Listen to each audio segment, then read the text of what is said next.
What's new in town? Nothing much, if you're interested in paid work.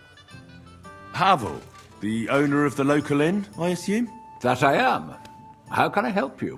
When I asked where I should go in this city for good wine, your inn was recommended.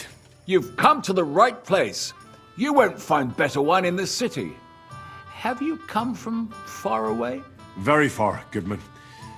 I'm Henry, and I rarely hear my name spoken in my native tongue. Mine has an unusual ingredient in it. Let's see if you can tell what it is.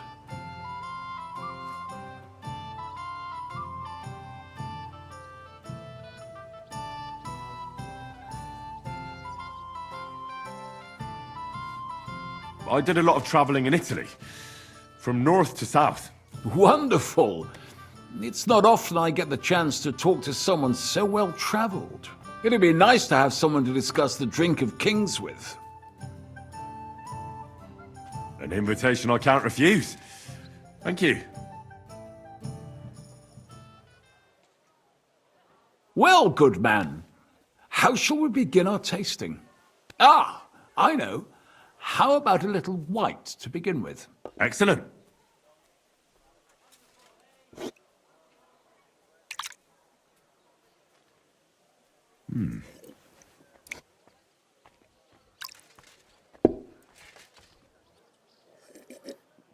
So, what do you say to that?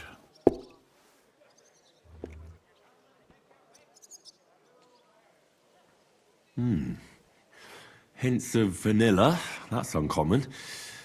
And I have to say, that greenish spring colour is perfect. You're right. A rare flavor and color tone. It's essentially a lighter wine. I like it because it's suitable for many occasions. When I don't know what to serve, I pull out a Moravian white. My father-in-law loves it. He'll be a blessed 70 years old this year, so I'm giving him a few casks to make his old age a little merrier.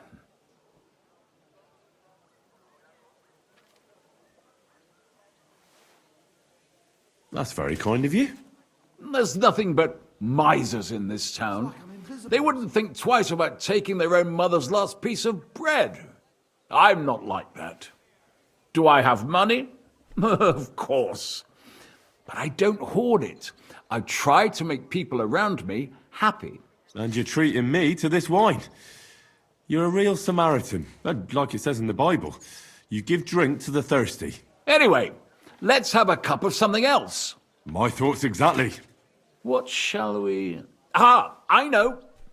Let's have some red. How about a young Blaufrankish from Austria? Or as we call it in Bohemia, Blauwfrankovka. From you, Goodman, anything. Pour away.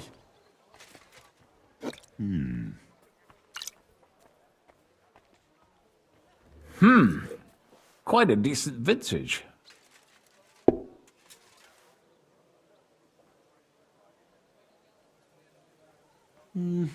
A bit bitter for my tastes. But you said it's a young Blaufränkisch. I'm getting notes of black currant.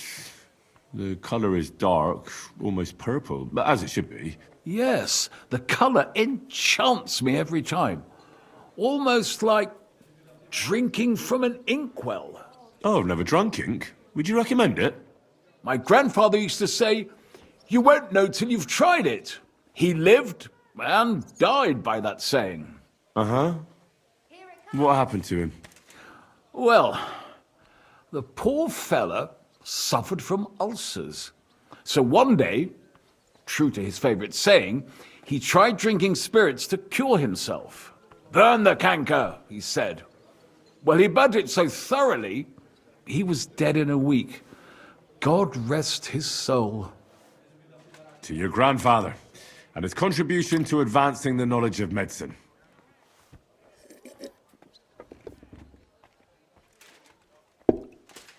Tell me, good man, what's regarded in your country as the most prized Italian wine?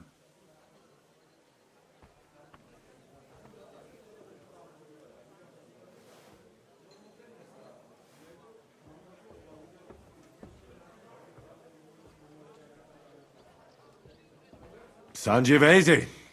Jupiter's blood. But that's the type of grape. I mean the type of wine. I surely don't have to tell you the grape variety is only half the taste. Well, it's hard to come up with something off the top of my head, but I do enjoy this variety. Ah, well, never mind.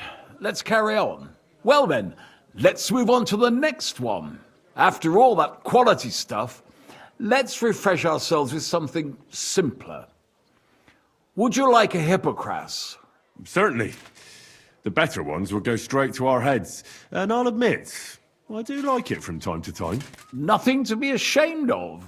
It's not easy to make a good hippocras. Mine has an unusual ingredient in it. Let's see if you can tell what it is.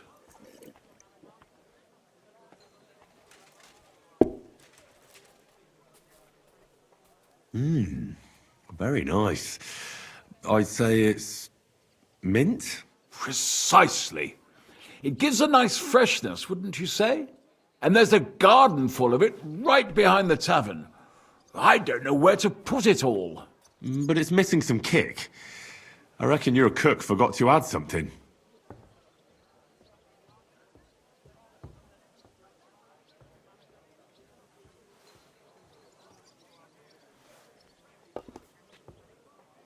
Maybe anise? No, not anise. I don't believe anyone puts that in hippocras. I know. Ginger, of course. She told me there wasn't any at the market. After that hippocras, we should have something more high class. I've got a rare Hungarian wine from Égera. Very strong and very sweet. Bring it on. This is no time for weak wine. My thoughts exactly.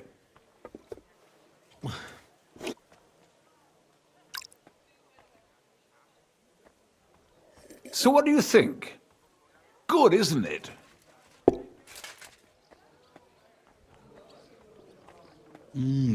Very strong. Matured in an oak barrel, undoubtedly. Colour is excellent as well.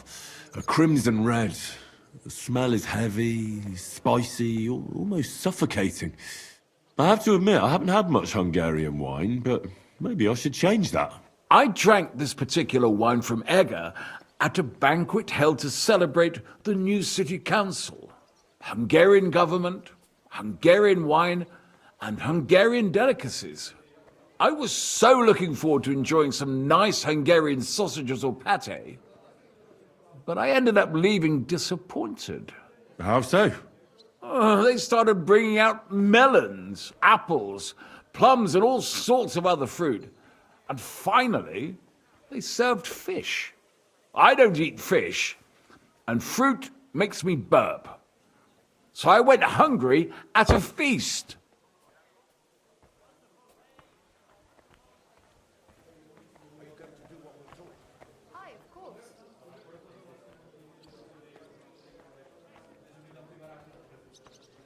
I'm sorry you're disappointed, but I think they chose the food well. Really? I have to refer to Galen and his wisdom. Fish and fruit are foods with a cold essence. For that reason, they should all be balanced out with a warm wine, which this exquisite Hungarian surely is, because it's sweet and strong. Very well. The fish, I can understand. It lives in the water. But fruit ripens in the sun. Why is it considered cold? Well, it's not so much about the sun. According to Galen, fruit is cold by nature, because blood has never flowed through it. Thanks for the explanation. I've heard these rules before, but nobody explained them as well as you just did. Oh, forget Galen. I'd still rather have a nice duck patty with my red. Haha, but of course. The main thing is what suits your palate, Goodman. Well, that's Hungary checked off the list. What's next? How about something local? I noticed there were vineyards in Kuttenberg. But of course, we have vineyards and grapes from Burgundy that Emperor Charles himself had brought in. The local vintners grow some fine grapes, but they're still learning everything that comes after that. The local stuff gets diluted a lot. They flavor it with all sorts of shit. or leave it for vinegar? Don't tell me you don't have a drop of anything local that would be worth trying. Well, there's the monastery secret. A wine from the Седлеца monastery. My cousin Jerome is the custodian of the monastery vineyard. Ah. Why is it called secret? Taste it, and you'll see.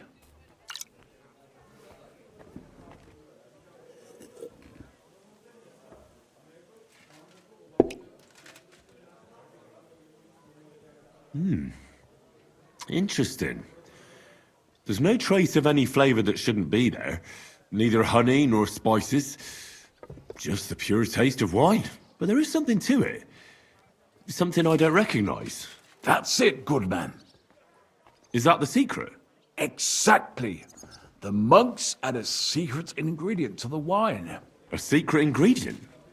How do you know that? Like I said, my cousin Jerome is the custodian of the monastery vineyard, and I handle their supply. Sometimes I bring food for the workers, new barrels, tools and the like. And from time to time, I bring them a sealed crate which smells peculiar. Jerome didn't want to tell me what's in it, but when I insisted, he told me it's some kind of incense they burn in the barrels. Really? I've never heard of such a thing. Neither have I. But like I said, the chest was sealed and the whole thing is shrouded in secrecy. A real monastery secret. What should we drink next? I'm glad you like my wine. But that's enough tasting for today. After all, I've offered you everything worth trying, and now the wine is starting to go to my head. But you're welcome to stay in my tavern as long as you like. I have to say, I really enjoyed our chat. It's rare to meet someone who really understands wine. I enjoyed your company a lot too. Nevertheless, I won't keep you, Goodman, and I'll bid you farewell.